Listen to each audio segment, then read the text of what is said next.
Você que estava aqui pela manhã, ou você que nos acompanhou em nossa transmissão, no culto devocional, nós falamos sobre como sermos filhos nessa história da redenção, como nos vermos na condição de, tendo sido feitos criaturas de Deus, nos tornarmos filhos, a saber, aqueles que creem no seu nome. Nós vimos que a nossa posição na família de Deus, ela é mais importante do que a nossa posição em nossa família aqui na terra. Nós estamos passando por esse mês que, em geral, por tradição, é tido como mês da família. No dia de ontem, nós celebramos o Dia Internacional da Família, dia 15 de maio, uma data que foi instituída no ano de 1993 pela ONU. E nós estamos tendo encontros, inclusive, temáticos ao longo da semana aqui na igreja. Se você ainda não participou do nosso encontro Crescer BS e Crescer Tambaú, se juntaram nesse mês. E estamos aqui nas quartas-feiras, às 19h30, estudando sobre os princípios que fundamentam a família, conforme Deus revelou em sua palavra. E eu dizia pela manhã que nós, apesar de buscarmos constituir e manter a nossa família de acordo com os princípios postos nas Escrituras, é bem verdade que nós nunca teremos uma família perfeita, porque somos pecadores e a nossa família é uma reunião de pecadores. Mas o que mais importa, irmãos, é que mesmo tendo uma família imperfeita, que nós sejamos de fato participantes da família de Deus. Isso é o que vai fazer toda a diferença no meu e no seu papel dentro da nossa casa e na sociedade onde estamos inseridos. E nós vimos pela manhã um texto que está lá em Gálatas, eu peço que você abra a sua Bíblia, no capítulo 4, onde o apóstolo Paulo escreve a esta igreja, a igreja da Galácia, preocupado com a situação daqueles irmãos que, tendo uma vez crido verdadeiramente para a salvação em Jesus, tendo sido adotados pelo Pai, tendo sido tornados não apenas criaturas, mas agora filhos da aliança, olhavam para a antiga lei, a prática da lei cerimonial, os ritos, as festas, as datas e tudo aquilo que compunha a lei do culto do Antigo Testamento, que era sombra daquilo que viria em Jesus, aquilo que apontava e tipificava a obra de Cristo no Calvário. Eles estavam retrocedendo na fé como se fosse uma tentativa de crescerem. Somando-se à graça recebida de Cristo, eles olharam para o discurso atraente dos judaizantes da época, que diziam para eles: vocês precisam voltar à prática da circuncisão, às práticas judaizantes, para que a vida cristã de vocês possa ser desenvolvida, vocês possam amadurecer, porque esse negócio de só a graça me basta, isso não está funcionando. E aí Paulo, preocupado com essa tendência, com esse desejo pecaminoso de olhar para a obra de Cristo como não sendo suficiente, ou para a pessoa de Jesus como não sendo suprema, a ponto de quererem voltar à tutela da lei, ele faz uma analogia nos primeiros versos 1 a 7, conforme vimos pela manhã, usando a figura do aio. O que era o aio? O aio era uma espécie de tutor, um preceptor. Naquele mundo antigo romano, quando um filho nascia de uma família rica ou nobre, era designado um servo, um escravo daquela família para tomar conta daquela criança, para ser o responsável pela educação daquela criança.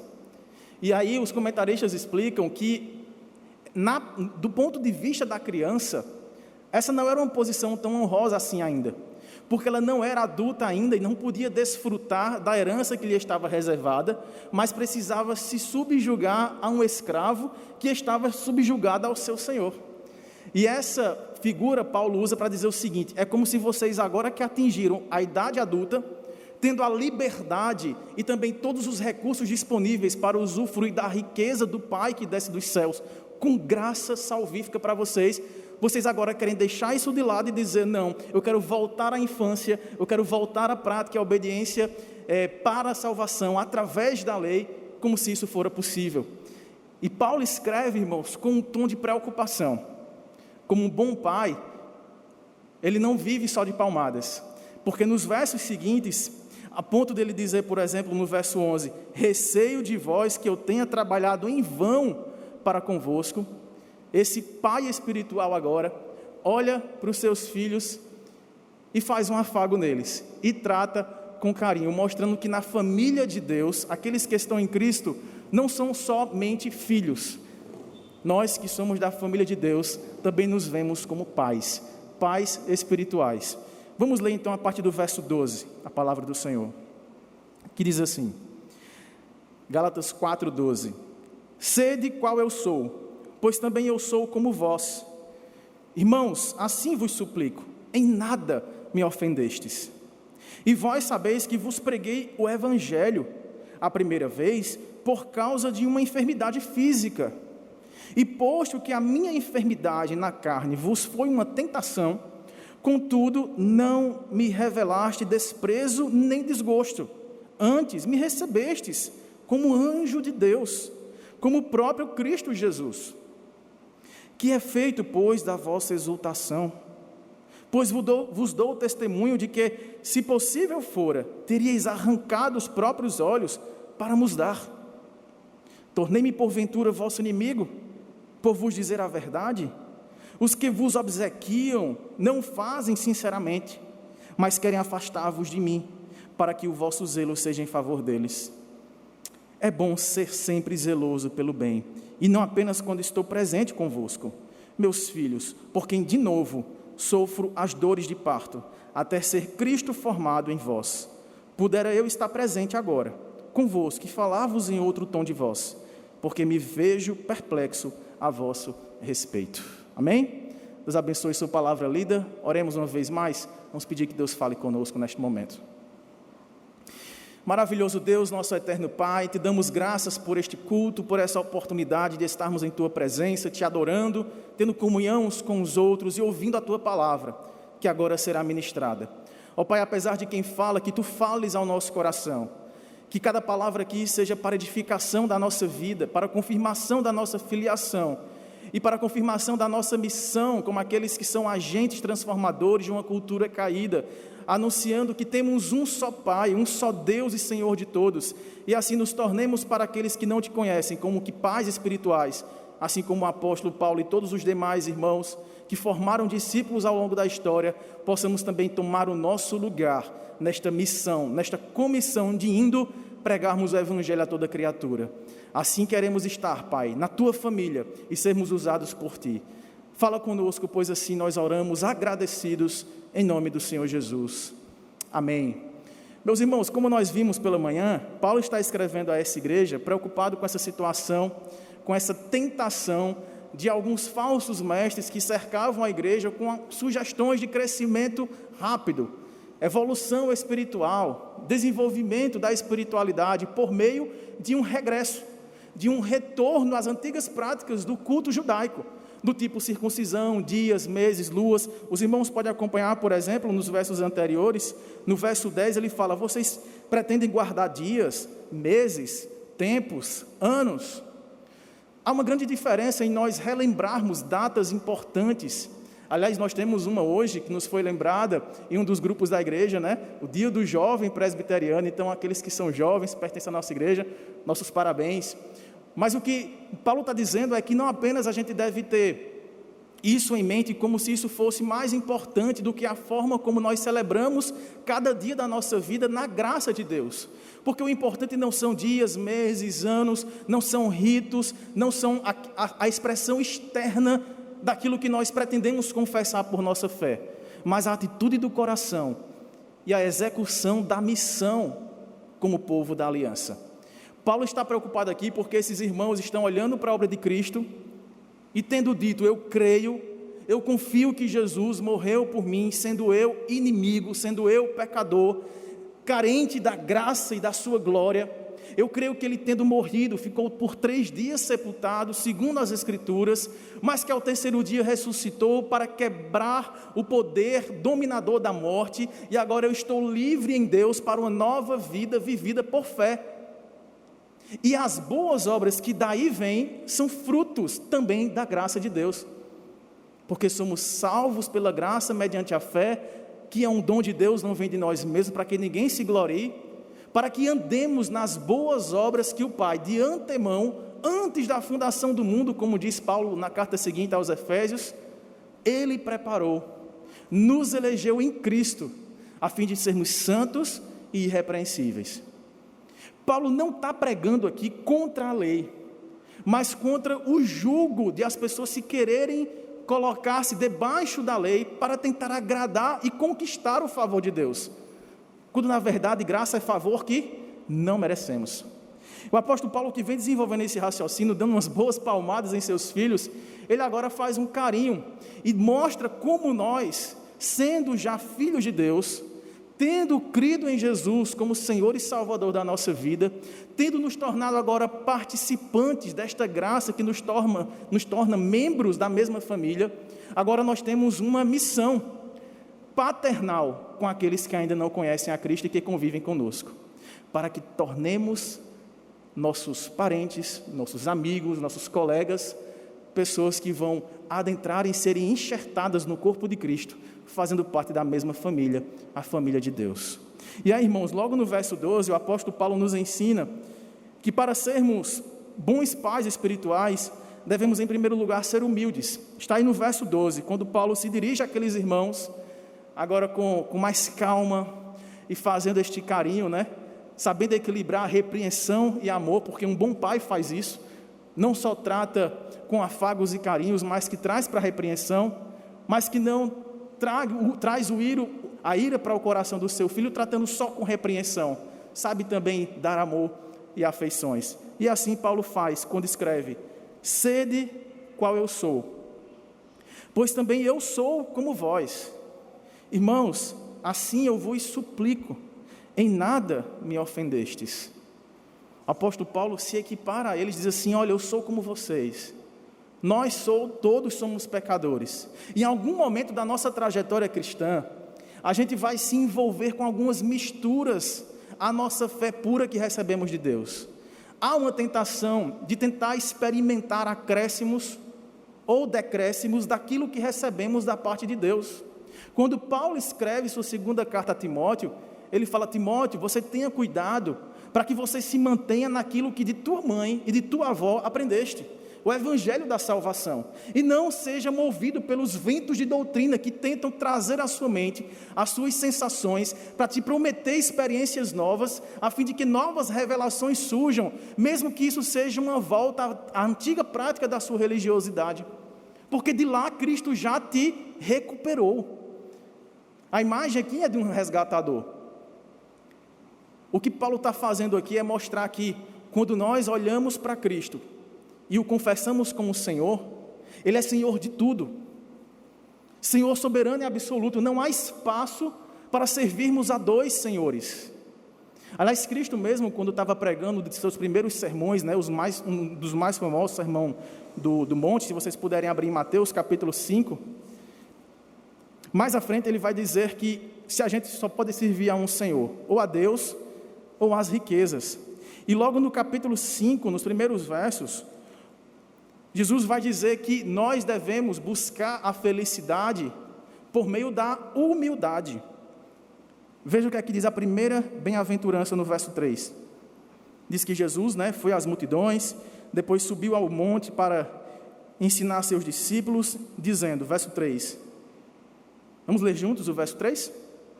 Bem-aventurados os humildes de espírito, porque deles é o reino dos céus.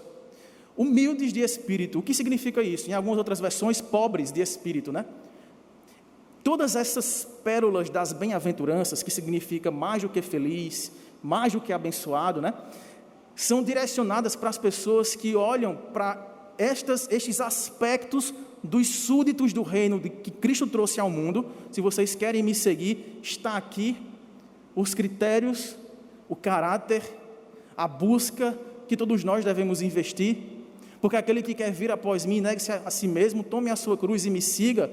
A primeira renúncia é a renúncia do próprio eu. É identificar na nossa vida o nosso próprio pecado.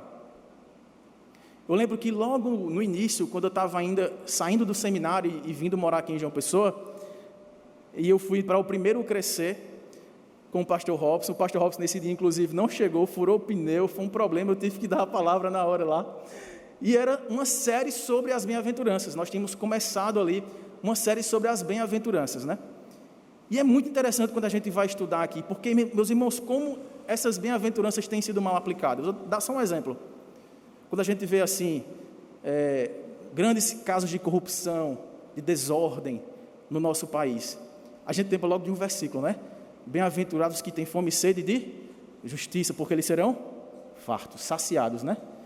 E aí eu já vi muitos irmãos aplicar esse texto assim: ter fome e sede de justiça é protestar contra as injustiças, sair gritando, denunciando. Isso é ter fome e sede de justiça.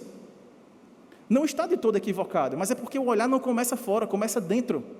Quando eu falo assim, ter fome e sede de justiça é sair gritando, protestando contra o erro dos outros, eu devia primeiro olhar para mim, tirar a trave que está nos meus olhos, a fim de que eu identifique o cisco que está no olho do outro irmão. Foi Jesus quem fez essa hipérbole, né? Certa vez eu estava vendo um vídeo de um pastor pregar nesse texto, um pastor norte-americano, famoso por ser criativo, e ele colocou, presbiteriano, uma trave imensa no púlpito, assim, da altura do púlpito, e ficou atrás dela dizendo: como é que eu posso julgar o seu pecado com uma trave na minha frente? E consegui identificar um ciscozinho nos seus olhos. Como nós somos aptos e rápidos para identificar o pecado alheio. E como somos misericordiosos, lentos e compassivos para olhar, muitas vezes, a pobreza não de espírito, mas a pobreza de propósito do nosso coração de honrar a Deus com o que somos, o que pensamos, as nossas motivações e os nossos planos, os nossos relacionamentos e onde investimos, tudo o que nós fazemos, falamos. Como nós somos ávidos, irmãos, para julgar as pessoas e não temos a capacidade de usar a mesma régua que usamos para nós mesmos. Essas bem-aventuranças devem fazer com que nós olhemos primeiro para o nosso coração. Bem-aventurado aquele que tem fome e sede de justiça. Que justiça? A justiça de Cristo que nos justifica. Porque se não for essa justiça de Cristo que nos justifica, não há aqui nesse auditório, nem naquelas pessoas que estão nos acompanhando nessa transmissão, qualquer ser humano capaz de se levantar para falar com Deus e permanecer de pé. Porque todos pecaram. Todos carecem da glória de Deus. Alguns vão pecar pecados mais escandalosos, públicos, de conhecimento de todos, com consequências mais graves. Outros vão pecar na calada da noite, no interior do seu quarto, na ausência da esposa e dos filhos. Todos somos pecadores. Não há um justo, não há nenhum sequer. Todos se extraviaram e a uma se fizeram inúteis. Mas eis que se revelou a justiça de Deus. Ter fome e sede de justiça, olhar para o nosso coração e dizer: eu não tenho dignidade própria de ser chamado filho do Altíssimo. Eu não tenho em mim mérito algum para me dirigir a Deus e esperar dele boas coisas. No Salmo 51, que nós lemos também pela manhã, Davi diz: Senhor, eu pequei contra ti, fiz o que é mal perante os teus olhos, de modo que serás tido por justo no teu falar e puro no teu julgar. Eu mereço condenação, mas eis que recebo do Senhor compaixão. A justiça que deveríamos receber era a nossa condenação eterna. Criaturas condenadas a viverem longe de Deus, mortos em delitos e pecados, porque assim nós viemos para o mundo. Mas nós saímos deste mundo para o mundo da luz de Deus, não porque fazemos alguma coisa, não porque conquistamos algo do favor de Deus, mas porque antes da fundação do mundo, Deus nos escolheu em Cristo Jesus para sermos santos e irrepreensíveis. Falharemos, pecaremos, e é por isso que precisaremos desta humildade de espírito para reconhecer o nosso pecado. E agora, como fizemos há pouco, no momento de contrição, termos o nosso momento de reconhecer, admitir as nossas fraquezas, as nossas falhas, mas não apenas admiti-las, precisamos deixá-las, porque aquele que alcança misericórdia é aquele que as confessa e deixa. O Júnior está dando um pouquinho de microfonia, não sei se você está percebendo aí. O Júnior não está aí atrás. Alguém avisa, por favor? Só eu estou ouvindo, irmãos? Microfonia está acontecendo, né? Por favor. E aí, irmãos, quando nós voltamos para o nosso texto de Gálatas capítulo 4, nós vemos o apóstolo Paulo fazer esse percurso. Em 3 momentos diferentes, o apóstolo Paulo fala sobre si mesmo. E a gente vê que a coisa não melhora.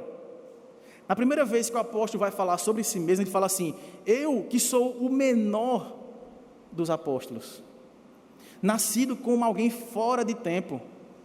Depois ele fala assim: eu que sou o menor dos santos. E depois de mais anos de intimidade com Deus, de busca ao Senhor, de pregação, de plantação de igreja, Paulo, que era cheio de dons espirituais, ele olha no fim da vida, escrevendo sua carta a Timóteo, já perto de completar a sua carreira, tendo guardado a fé, ele olha para si próprio e diz assim: eu, que não apenas sou o menor dos apóstolos, o menor dos santos, eu sou o pior dos pecadores. Sabe qual é o termômetro que nós deveríamos usar para medir o nível de intimidade, de santidade, de sensibilidade que nós estamos com o nosso Pai?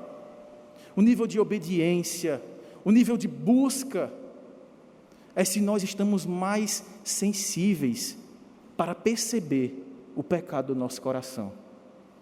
Se nós estamos mais rápidos para sermos humildes o suficiente, para não apenas admitir as nossas falhas, mas pedir perdão a quem nós ofendemos. Essa história, irmãos, de cada vez que a gente passar a ficar mais santo, buscar mais a Deus, isso vai nos isolando e nos tornando menos pecadores. Isso é verdade no sentido de pecarmos menos que ontem, mas à medida em que a gente se aproxima mais da luz de Deus, mais luz é lançada do nosso coração corrupto, e mais pecados nós visualizaremos e precisaremos nos arrepender deles. É por isso que todos os homens de Deus na história, aqueles que fizeram grandes diferenças, grandes pastores, missionários, para além do apóstolo Paulo, todos em suas biografias relatam que à medida em que mais buscavam a santificação, mais se vinham necessitados da graça perdoadora de Deus. Como está o seu relacionamento na família de Deus? Como está a sua vida de devoção, de oração ao Senhor? Como você se vê diante de Deus? E como você vê o seu irmão? A régua para medir o seu irmão tem aumentado ou tem diminuído? Como está o seu poder de perdão, de tolerância, de acolhimento? Paulo está dizendo: eu, quando fui até vocês, eu fui recebido, porque eu sou o comum de vocês, pecador. Eu fui para servir-os pregando o Evangelho, e vocês me receberam.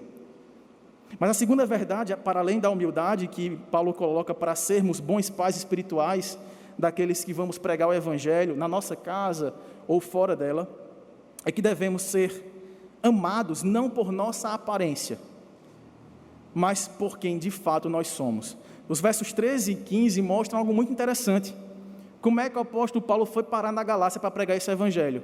Ele diz: e vós sabeis, verso 13, que vos preguei o evangelho a primeira vez, por causa de quê, irmãos?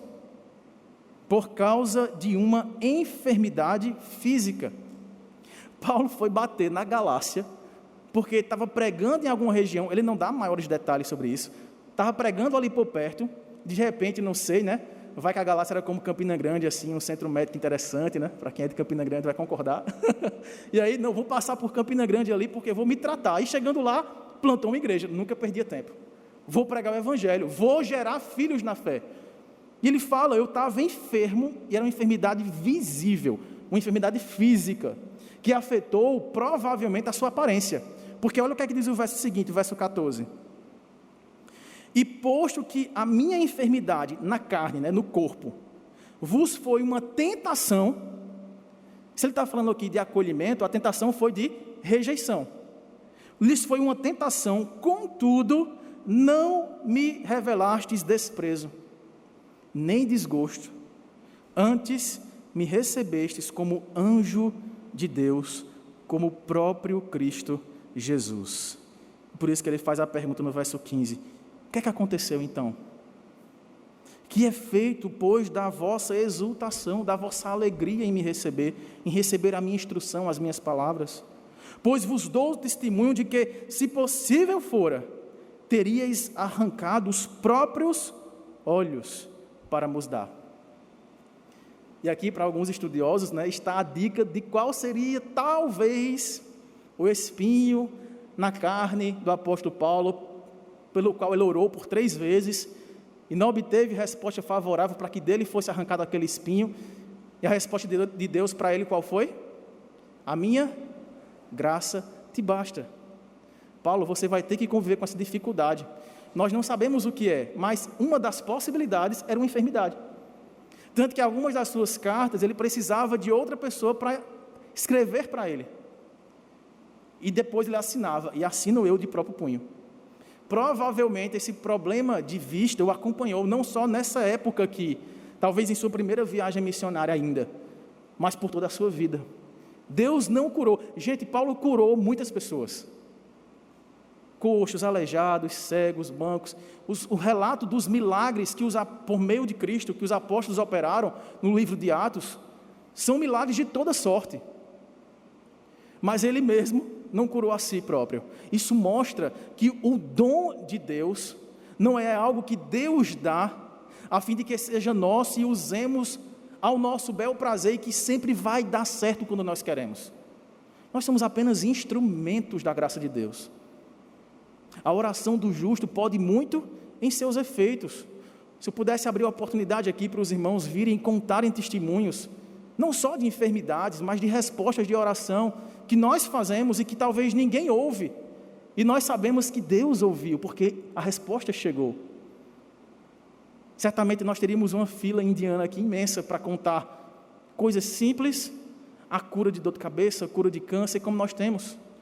Tantos relatos nesse tempo todo de pandemia, irmãos. Nós sofremos sim, lutados, e muitas vezes as nossas orações interpretamos como orações não respondidas, porque não alcançamos o fim que desejaríamos com elas. Mas quantos de nós aqui, especialmente aqueles que estão nos grupos de oração da igreja, no grupo de intercessão, no grupo do Crescer Besse, no grupo do Crescer Tambaú, no grupo do Crescer Altiplano, tem compartilhado como Deus tem sido generoso, gracioso em dar livramento, cura, salvação?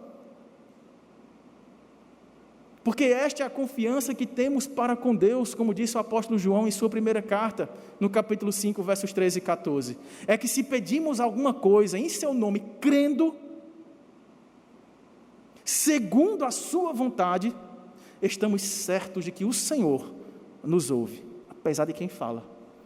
E ele continua no verso 14, e se sabemos que Deus nos ouve, quanto àquilo que lhe pedimos, né Marquinho? Estamos certos de que ele fará aquilo que vos pedimos. É graça de Deus. É graça de Deus que tem nos sustentado até aqui, irmãos. Foi a misericórdia do Senhor que permitiu mais um dia de vida, porque elas são a causa de não sermos consumidos, porque a consequência natural daqueles que pecam, daqueles que são contrários à lei de Deus, daqueles que quebram ao menos um dos seus mandamentos, se tornam réu de toda a lei, porque a lei é um compêndio que representa a vontade santíssima do Deus Criador e Todo-Poderoso. Se nós quebrarmos apenas um ponto e sejamos íntegros e irrepreensíveis em todos os 99,9% da lei, diz Tiago, nós já somos dignos das chamas infernais da condenação eterna. É por isso que não há outro caminho, outra verdade, não há vida fora daquele que pagou com a vida a morte do nosso pecado, para que na morte da morte dele, tivéssemos vida e vida com abundância. A verdadeira vida é aquela que é vivida na dependência do Senhor. O apóstolo Paulo vivia assim. Ele poderia não ter saído do seu lugar, não sabemos onde ele estava. Certamente ele orou por esse problema. E tendo já experimentado outros momentos de cura, de milagres, ele tinha fé suficiente para crer que Deus poderia sim curá-lo desse problema de vista, a fim de que ele continuasse o seu progresso missionário. Mas aprove a Deus não atendê-lo em sua oração. Eu costumo dizer que Deus sempre responde nossas orações. A diferença é que nem sempre nós ouvimos a resposta que desejamos ouvir. Mas Deus sempre atende nossas orações. Quando Ele diz não para a gente, Ele está atendendo a nossa oração e nos dando aquilo que nós precisamos. Quando eu lembro que o próprio Jesus Cristo orou por 3 vezes, Jesus, o próprio Filho de Deus, o ser divinal eterno, coexistente com o Pai e o Espírito Santo, Criador de todas as coisas, Santíssimo Deus, Todo-Poderoso, glorioso, ele orou ao seu Pai por 3 vezes: Pai, afasta de mim este cálice.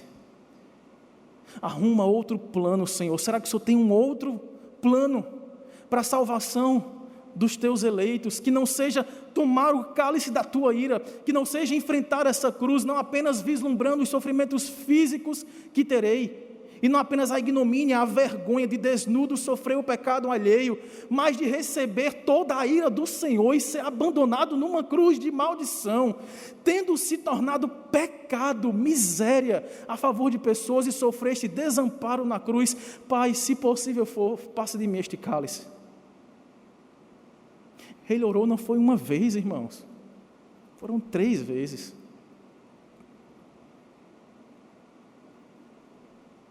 Qual foi a resposta do pai? Não, meu filho. Você vai precisar passar pela cruz. Você vai precisar se fazer homicida na cruz. Você vai precisar se fazer mentira na cruz. Você vai precisar ser a própria imoralidade sexual na cruz. Você vai precisar ser o desonesto na cruz. Você vai se tornar pecado. Aquilo que eu mais odeio, que eu mais abomino, na cruz.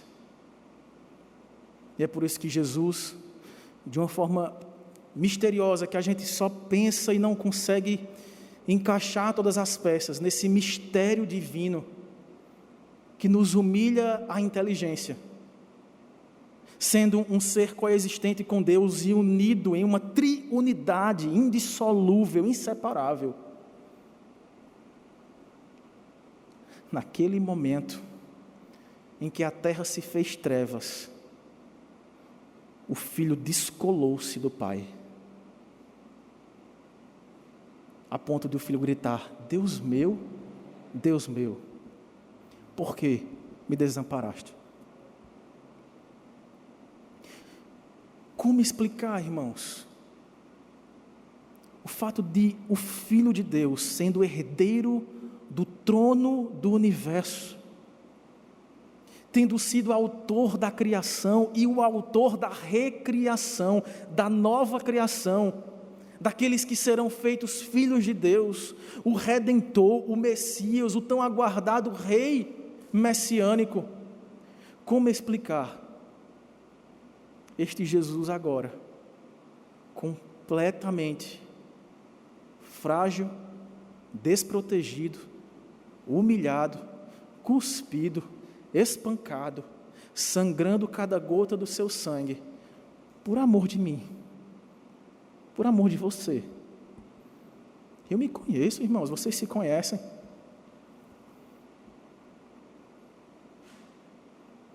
Como explicar este amor de um pai que sabe toda a dor do sacrifício imposto ao seu filho, e que seu filho atendeu e, recebendo esta missão, desceu aqui, sendo o Senhor se fez servo, sendo Deus se fez homem, sendo autor da lei, se submeteu em obediência até a morte e morte de cruz, sabendo tudo por quanto aquele filho passaria, por amor de pessoas que o negariam com seus pecados, mesmo depois de tendo sido habitados por seu Espírito. Nós que temos as primícias do Espírito, nós que ouvimos a ministração do Evangelho, que temos a palavra, e que ainda assim resolvemos muitas vezes, não poucas vezes, seguir o nosso próprio coração corrompido e atolado em nossas próprias vaidades, orgulhos e pecados. Esse pai vê tudo o resultado da sua obra, o resultado do sacrifício do seu filho, mas ele diz: vai valer a pena. E Cristo, quando está prestes a ser entregue, para ser injustamente processado e condenado, e morto, como um criminoso, sendo impecável, puríssimo, o Cordeiro Santo e Imaculado de Deus, ele ora pelos seus discípulos, dizendo: Pai, purifica-os na verdade, a tua palavra é a verdade. Eu não peço que os tires do mundo, mas que os guardes do mal. O mal que me será trazido à tona daqui a minutos, o mal de toda a humanidade será posto sobre mim, mas eu oro para que o Senhor os guarde do mal e que os purifique na tua verdade. Talvez a aparência de Jesus não seja como os filmes costumam representar. Um homem bem mais alto, louro, de cabelos longos, olhos claros, voz mansa. Talvez seja algo muito diferente disso. Até o profeta Isaías, no capítulo mais conhecido, que nós cantamos aqui algumas vezes, Isaías 53, diz que este servo sofredor seria um homem de dores, homem de quem ninguém faria caso, de nenhuma aparência física, mas ele seria traspassado, surrado, sacrificado, de modo que as suas pisaduras, e por meio delas, nós seríamos curados. Que amor é este, irmãos? Será que nós agiríamos assim para com alguém? Não sacrificando a nossa própria vida, porque isso é inútil, não há sacrifício humano qualquer que possa trazer qualquer tipo de salvação a qualquer outra pessoa. Somente o sacrifício do Filho de Deus, do Deus homem, é capaz de salvar pecadores como nós. Mas ainda que sacrificássemos o nosso tempo, o nosso tesouro, o nosso talento, aquilo que somos, aquilo que temos, para investir na vida de outra pessoa. E se nós soubéssemos que logo depois desse sacrifício, desse investimento, a pessoa nos negaria, nos trairia, zombaria de nós e diria: nunca nem vi, nunca ouvi falar. Será que nós teríamos tomado a decisão de amá-lo assim mesmo?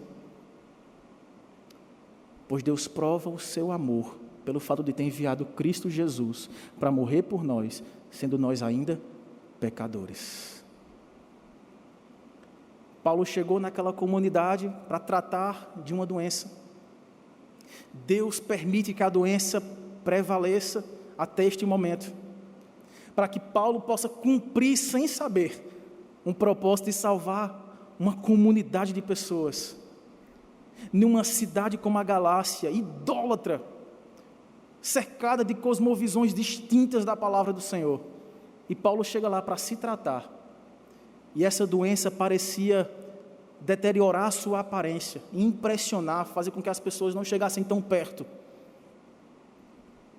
E as pessoas o acolhem, não pela sua aparência, mas por aquilo que Paulo era por dentro, pelo tesouro que estava guardado no seu coração e que Paulo gratuitamente dava àquelas pessoas que ele não conhecia e que não sabia como elas o tratariam. É assim que nós somos comissionados, sabia? Todos nós aqui temos um tesouro guardado no nosso coração. O que nós temos feito, irmãos, com aquilo que Deus graciosamente tem nos presenteado todos os dias, o dom da vida e o dom da pregação da verdadeira vida, a vida eterna. A gente não prega, a gente não serve, aguardando a recompensa das pessoas. Seja você pai, mãe, filho, sobrinho, tio, avô, seja você profissional liberal, seja você médico, seja você pastor.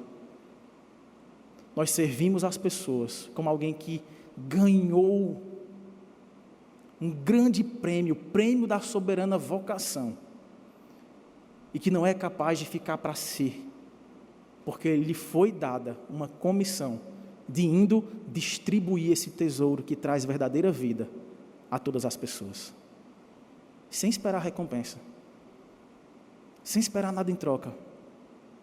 Ainda que nós recebamos o nosso salário pela nossa profissão, o que nós devemos fazer com a nossa profissão é entesourar Cristo no coração das pessoas, é servi-las como se estivéssemos servindo ao próprio Cristo, porque é isso que agrada ao Senhor, é isso que vai contar no último dia. Não é o seu olerite, não é seu extrato bancário, não são as conquistas da terra. Você pode ser a pessoa mais poderosa que esse mundo já observou. Do que adianta ganhar o mundo inteiro e perder a sua alma? O apóstolo Paulo podia perder tudo, menos a sua alma.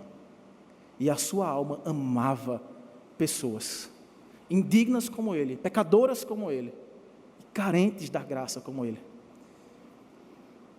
Em terceiro lugar, a fim de que sejamos pais espirituais, devemos também investir na vida de irmãos para levá-los a Deus e não para serem nossa propriedade, nosso grupo de influência. Essa é a verdade que está nos versos 16 e 17, quando o apóstolo vai dizer assim: tornei-me porventura vosso inimigo, por vos dizer a verdade, depois que vocês me amaram, tendo essa aparência, essa dificuldade na saúde, a ponto de quase vocês dizerem assim: eu arranco os meus olhos para te dar, Paulo, porque você me deu um tesouro impagável. O que é que aconteceu? Tornei-me vosso inimigo, pelo fato de não enganar vocês com falsas pregações, falsas promessas, por vos dizer a verdade. Verso 17: os que vos obsequiam, os que vos elogiam, que vos agradam agora, os falsos mestres, não fazem com sinceridade de coração, mas eles querem afastar vocês de mim, para que o vosso zelo seja em favor deles, e não em favor de Deus. Tudo o que nós devemos fazer, irmãos, investindo na vida da nossa família, investindo na vida dos nossos irmãos, dos nossos amigos, dos nossos colegas de convívio, de escola, trabalho, universidade, vizinhança, é tentar levá-los para mais perto de Deus. Sabe qual é o local mais perto de Deus que as pessoas têm quando estão perto de você? Você. O apóstolo Paulo, quando escreve a sua segunda carta aos Coríntios, ele fala assim: vocês são cartas escritas pelo dedo e pelo sangue de Deus. Aonde vocês chegam, eu não preciso de uma recomendação, de uma carta que me diga: o apóstolo Paulo deve ser reconhecido como apóstolo, porque ele plantou a igreja de Coríntios, ficou 3 anos pastoreando naquela igreja, tendo saído de lá, plantou várias outras igrejas, e olhe o currículo do apóstolo Paulo, recebam-no como apóstolo. Ele fala: não, eu não preciso disso não. Vocês, onde chegam, são a minha carta de recomendação. Vocês são a carta da mensagem do amor de Deus aonde vocês estão. Talvez exista pessoas no nosso convívio que precisam e têm a chance única na vida de verem Deus de perto através da sua vida. Isso traz um peso de responsabilidade, não? Aonde nós estamos, irmãos? Nós somos ministros da reconciliação. Somos enviados por Deus para fazer discípulos. As pessoas estão em busca de esperança. Você é a expressão da esperança de Deus para ela. No seu modo de tratar as pessoas, no seu modo de trabalhar, no seu modo de amar, de servir, de perdoar, de pedir perdão, de ser humilde, compassivo, longânimo, benigno, sábio, alegre, paciente, bondoso, misericordioso, pecador, mas humilde para reconhecer e pedir perdão pelos seus pecados. Você é a expressão da misericórdia de Deus. Você está vivo diante da pessoa, você é a resposta da misericórdia de Deus, porque você ainda está vivo por causa dela, e você pode trazer isso para outra pessoa. Aonde nós estamos, nós somos missionários de Cristo Jesus. Se nos chamamos cristãos, é porque esse termo surgiu de uma zombaria feita com os primeiros discípulos, que falavam como Jesus, que amavam como Jesus, que pregavam como Jesus, que iam ao encontro da prostituta como Jesus, que iam ao encontro do adúltero como Jesus, que comia com pecadores e publicanos como Jesus, que queria conversa com pessoas que a sociedade não queria por perto, como Jesus fazia, mas não para se envolver com elas, não para praticar o pecado delas, mas para resgatá-las de lá e trazer-lhes a libertação, a nova vida de fé, de esperança, de alegria, de paz, de reconciliação com o Pai. Nós somos a expressão da verdadeira salvação, aonde quer que estejamos, porque a fé vem pelo ouvir, e o ouvir através da pregação de anjos, de pessoas pequenas, falhas, imperfeitas, como eu e como você. Muitas vezes não eloquente, não apenas nas palavras, mas nas próprias atitudes. Muitas vezes não convincente, no nosso titubear de pensamento e prática, mas prontos a contar com a graça renovadora, restauradora, perdoadora. É tempo de buscarmos a Deus, irmãos, e não de corrermos dele. À medida em que cairmos, precisamos que Ele nos surpreenda, nos levante, nos dê a nova chance de recomeçar. Nós cantamos aqui que o nosso alvo é Cristo. Vou avançar, eu vou crescer. Ninguém vai me deter. Mas não por mim mesmo, mas por meio daquele que me chamou e que está comigo até a consumação dos séculos. Vá na força do Senhor. Eu sei que é difícil pregar para pessoas que nos conhecem, né? Minha esposa está em casa assistindo, viu? Reclamou comigo, ela vivia dizendo, tu ainda vai perder essa aliança. Eu estou sem aliança aqui, irmãos, porque eu costumo brincar com a aliança no dedo. E assistindo TV em casa, minha aliança brincando assim, caiu no sofá, entre o assento e o braço do sofá. E lá está até agora, eu não consegui tirar. Meu pai foi me ajudar.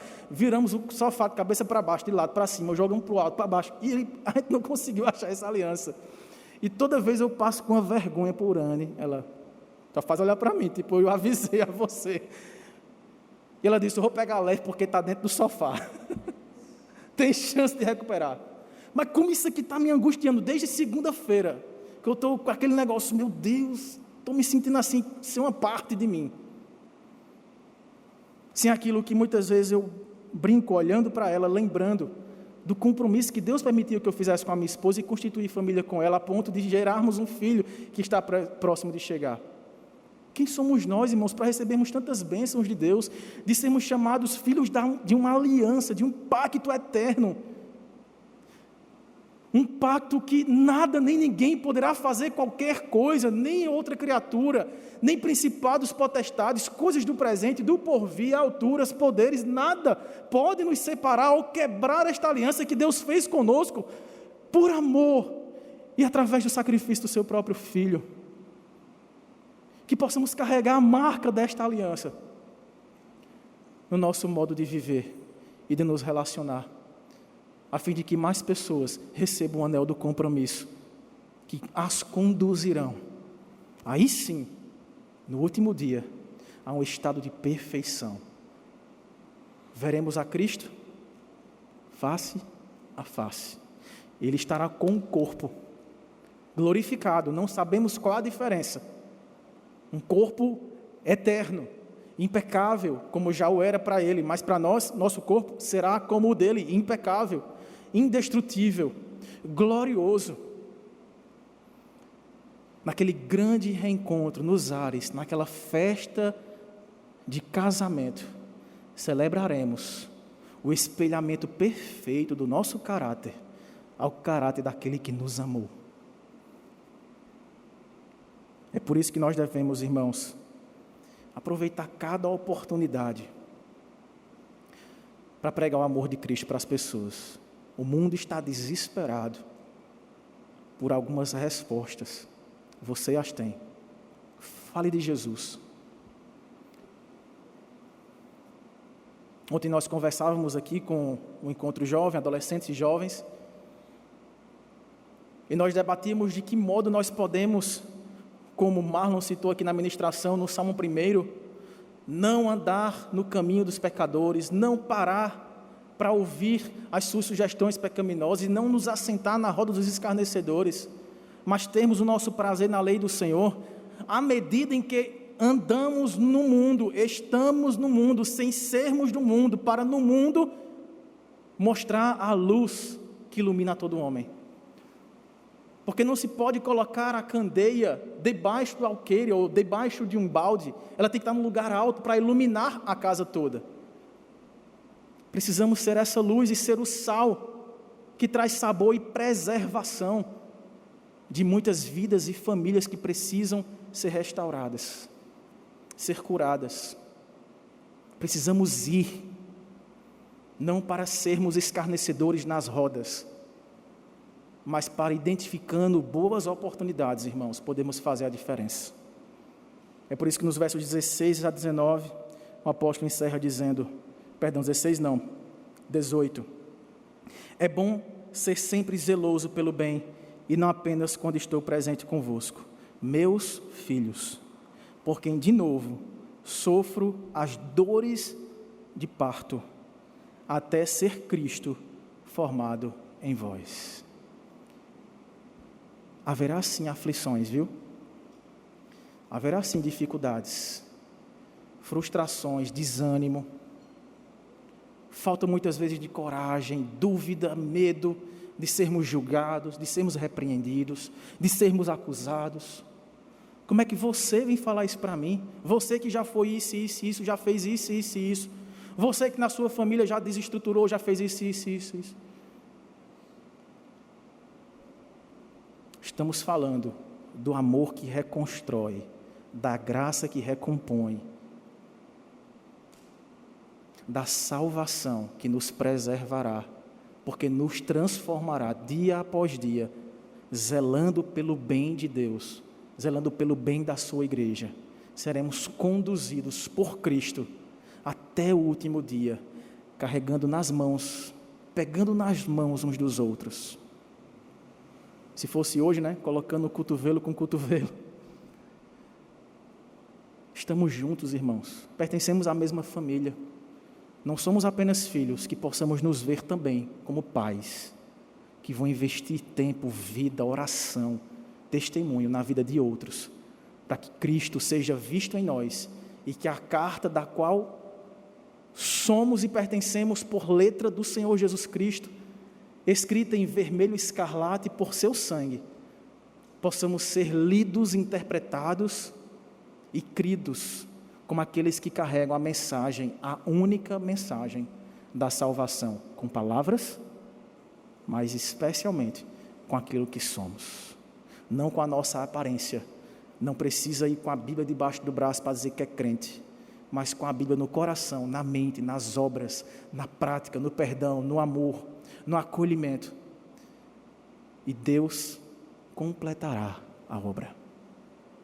É o Espírito Santo quem nos conduzirá e convencerá pecadores do pecado, da justiça e do juízo. Cabe a nós testemunhar. Vamos orar ao Senhor? Maravilhoso Deus, nosso Pai, nós queremos te agradecer, Senhor, pela tua palavra, que nos revela um amor incondicional, eterno, que nos constrange, que nos humilha, porque não merecemos, somos indignos, ó Pai, de receber a tua benevolência, a tua compaixão. Não somos alvos da tua bondade por nós mesmos, mas fomos atraídos por ti desde antes da fundação do mundo, e através da morte do teu único Filho, fomos resgatados da morte, mas através da ressurreição dele, fomos vivificados para a vida eterna. Ó Deus, nos ajude em nossas fraquezas. A gente não sabe nem orar como convém, que dirá pregar e dar testemunho, Senhor. Nós muitas vezes temos dúvidas, medos, receios, mas de uma coisa temos ou queremos ter certeza de que cremos verdadeiramente no Senhor para a nossa salvação, e que este processo continuará e progredirá de acordo com a tua ação graciosa no nosso coração, na nossa vida prática, a fim de que também, tendo sido feitos filhos, possamos também sermos feitos pais, que amam, que se sacrificam e que dão bom testemunho de Cristo, para que outros filhos se acheguem à nossa família e assim celebremos ao Senhor por todos os dias da nossa vida. Ajuda-nos como igreja, Senhor, a fazermos a diferença e a sermos aqueles que exalam o bom perfume de Cristo, aonde o Senhor nos levar. Assim nós oramos e agradecemos. Em nome e para a glória de Jesus. Amém, Senhor.